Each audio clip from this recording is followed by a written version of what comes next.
Mga kaparokya, dito mo po talaga masasabi na very supportive yung mga bilyonaryong sponsor sa mga event na ginagawa ng noontime program ng iconic trio na Eat Bulaga.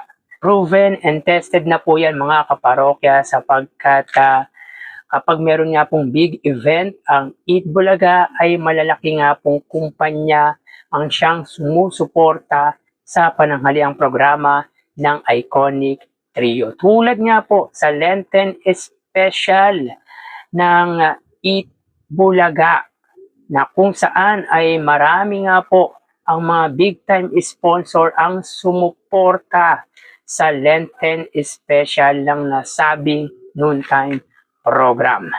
Pero bago natin talakayin yan mga kaparokya, kung bago lamang po kayo sa aking channel at kung gusto niyo po ng ganitong klaseng content, ay makikiusap po ko sa inyo na paki-subscribe ang aking YouTube channel, paki-like and share nyo na rin ang sa gayon ay mas dumami po pong makapanood ng mga in-upload po nating video araw-araw. Maraming salamat po at sobrang na-appreciate ko po kayo mga kaparokya. By the way, ako nga po pala si Mervin, ang tao sa likod ng YouTube channel na Kaparokya TV.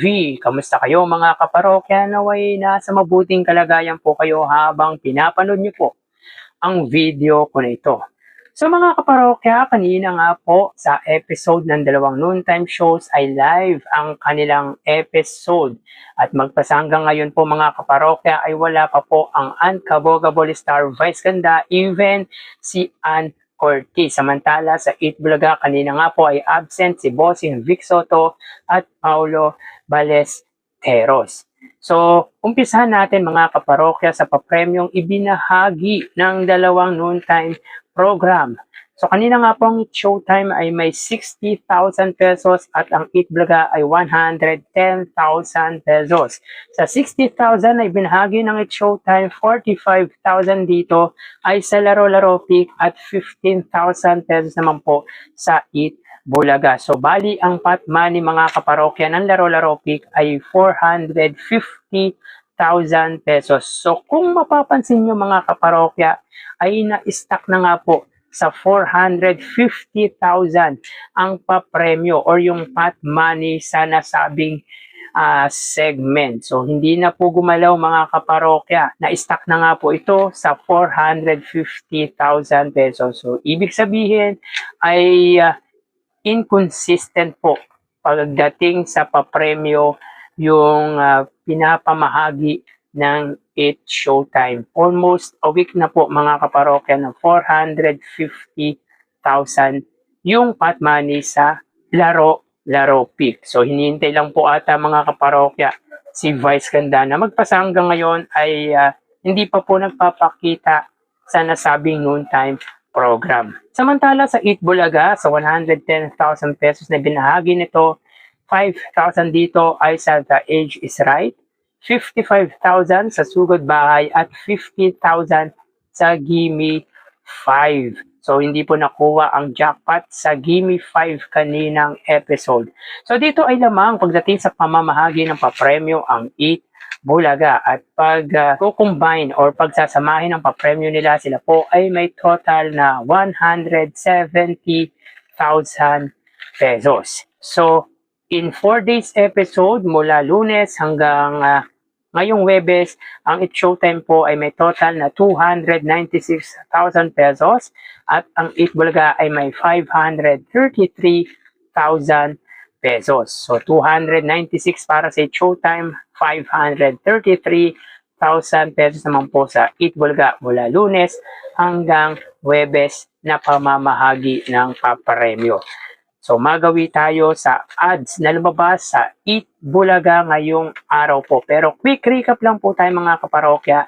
Ang Eat Bulaga po nung Lunes ay may 66 ads, nung Martes ay 71 TV ads at kahapong episode ay 76 TV ads. Ito na nga po ang pinakamataas na number of ads na lumabas sa Eat Bulaga ngayong taong 2026 at ngayong araw po mga kaparokya. Meron pong 72 TV ads ang Eat Bulaga. So sa unang gap ay may 36 ads, sa pangalawang gap ay another 36 TV ads. So, ang ganda po ng advertisement or number of advertisement ang lumalabas ngayon sa noontime program ng Iconic Trio or 3 consecutive days na nga pong more than 70 ads ang lumabas or nakuwang advertisement ng pananghaliang programa ng Iconic Trio. So sa mga hindi po nakakaalam, ang pinakamataas na number of ads in a whole week sa loob ng isang linggo ng Eat Bulaga ay 411 TV ads. At most probably mga kaparokya ay pwede pong malagpasan yan ng Eat Bulaga by end of this week. Bakit kanyo mga kaparokya? Dahil in 4 days episode, meron na nga pong 285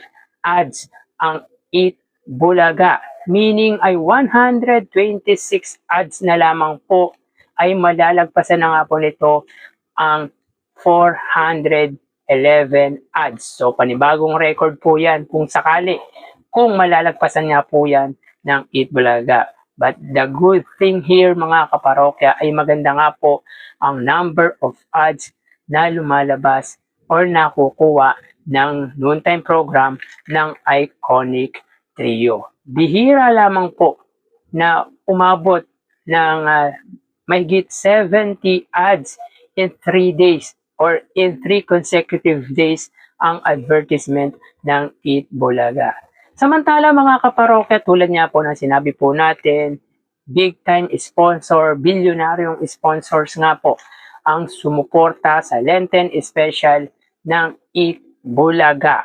At ito nga po ay ang KFC, Birch Tree, BDO, Coca-Cola, San Marino, Flanax Ace, EO Executive Optical, Everest Appliances, Aji Ginisa, Bear Brand at PDIC. So mga bilyonaryo at kilalang mga produkto ang solid na sumuporta sa Lenten Special ng Eat Bulaga. Proven and tested naman po kasi talaga ang pananghaliang programa ng Iconic Trio at sa mga event or malalaking event ay hindi po talaga iniiwan ng mga big time sponsors ang noontime program ng mga legit Dabarkads. Kaya sa mga viewers natin dyan na patuloy na nanonood ng Eat Bulaga, yung mga lumabas na sponsors ay ating tangkilikin. Dahil tulad nga po ng sinabi po natin, wala po ang Eat Bulaga kung wala nga po ang mga advertisers at yung mga sponsor na solid na sumusuporta sa nasabing noontime show ng mga legit Dabarkads. So nakakatuwa mga kaparokya sapagkat patuloy po nilang pinagkakatiwalaan ang pananghaliang programa ng Tito Vic and Joey at ng mga legit Dabarkads.